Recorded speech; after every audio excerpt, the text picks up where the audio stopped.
Hey guys, it's me Lachlan. I'm here today with a brand new video, and as you can tell by the title, today we're hopping into a little bit of discussion.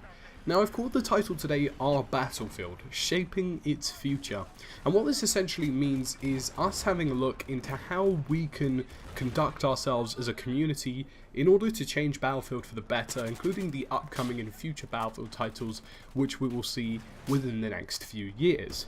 Now, as a community, we are actually incredibly privileged. We have essentially the future of Frostbite and the future of Battlefield almost sat in our hands. We're even privileged enough to have direct contact with developers, which is something which is very rare in the AAA game scene.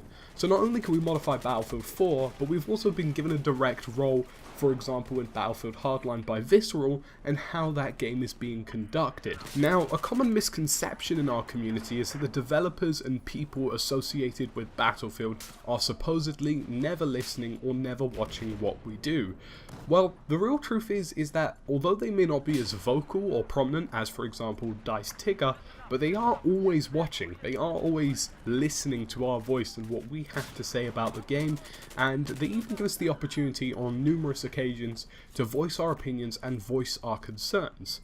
So what can we do to change Battlefield and shape Battlefield in our image, the community image, improving the game and driving a more positive community-based attitude?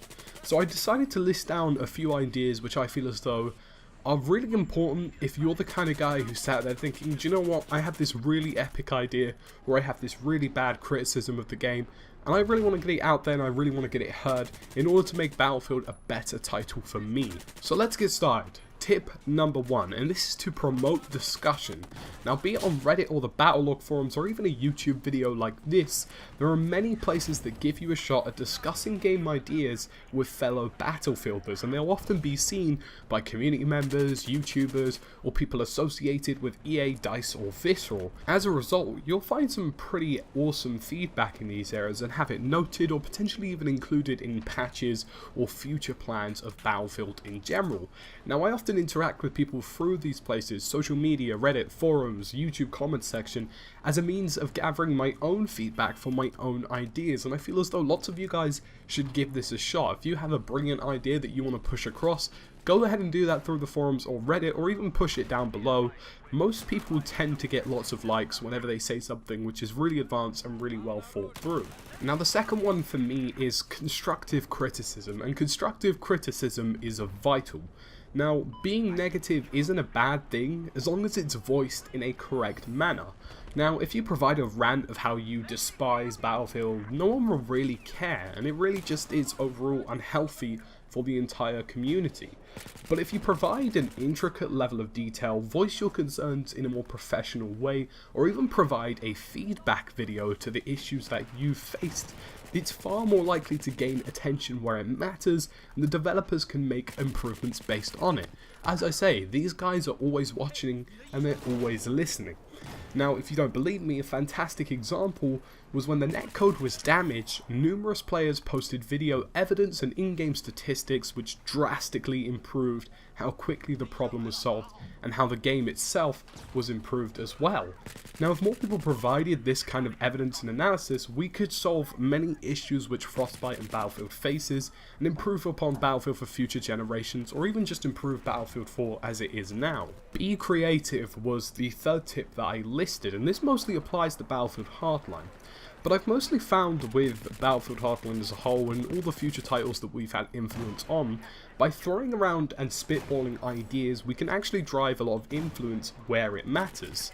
Now again, areas such as Reddit, forums, social media, YouTube are places where we can shoot ideas between one another and pitch our initiatives towards the developers of the game. Now, Visceral has given us a foothold as the players of how Hardline is being crafted. They have numerous changes since the beta, they've listened to us extensively, and they've even delayed the game to push their form of player-first initiative. And we really need to seize this opportunity to the fullest extent to craft Hardline in the way that we want it. Have you got some skepticisms or questions about the game? That's good. Voice them, explain your ideas, let people know the problem that you face. Or do you have a really awesome idea? For example, a while back when we discussed DLC or potential DLC for Hardline. awesome. Post out a video, elaborate on it, expand on Reddit forums. People will want to listen to this stuff. Most likely you're going to get some good ideas going and people will see this.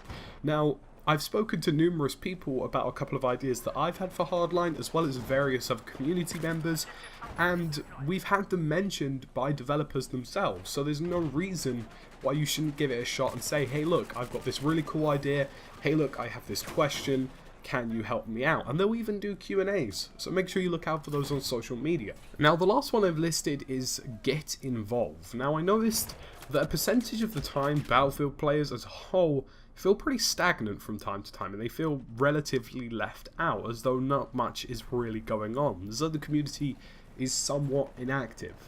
And really, there is actually a crap ton of stuff that you can get in on. For example, if you're a competitive kind of guy, you can look at ESL signups. Or if you're a sort of competitive group player with a squad, there's 32v32s which are run by Level BF on PC of every weekend. Easter egg hunting, the Phantom program, gloves for tags. And there really is a lot of great things cracking on from time to time. You can even take it upon yourself to drive an event or do something cool, a live stream, a charity event, you name it, something that you can do, something you can get involved in and post out. People enjoy this kind of stuff, and I've watched a couple 32v32s that I've ran myself alongside Level BF, and they are a really fun thing to do. And in fact, as a shameless part of self-promotion, we're even running a 32v32 at Hub Tag on November 1st for PlayStation 4 players. So it's a cool event for you guys to knock down some game time, live stream it, cast it, prizes are being given away. So yeah, just one of numerous things that you can get involved in. So check out the link below if you want to get involved on that. So that's pretty much it for the list. Now, the reason I made this video today was because I feel as though we have a responsibility as players. We can improve Battlefield, we can improve our community, we can stop being the moany kind of people. Because I don't know if you've realised it recently, but back in the days of Battlefield Bad Company 2 and Battlefield 3, we were called those really awesome guys who did really awesome things as a community and posted really cool videos of flying out of helicopters and RPGing each other. And that was how we were perceived, and you know, that was how we perceived for a long time as a whole. And Battlefield 4 came, and it did have problems, and as a result, we're now being perceived as those really moany, grouchy bunch of people, and I don't feel as though we are, and we still have a very good community here that we should cherish. So these were just a few ideas in a way that we can improve the game, and go back to being those kinds of people who just posted epic clips, did really cool things, were in touch with their developers, and changed Battlefield for the better. So guys, that's about it. Now I feel as though this community did hit a slump in Battlefield 4, and I feel as though we should all take it upon ourselves to build back that motivation, drive and spirit that we had beforehand. We're a lucky bunch, we are a smart bunch, and all in all we've got our own ways of getting Battlefield to be back to its best. It's been me, Lachlan, guys. Thank you for watching this video, and I'll see you again in another Battlefield video.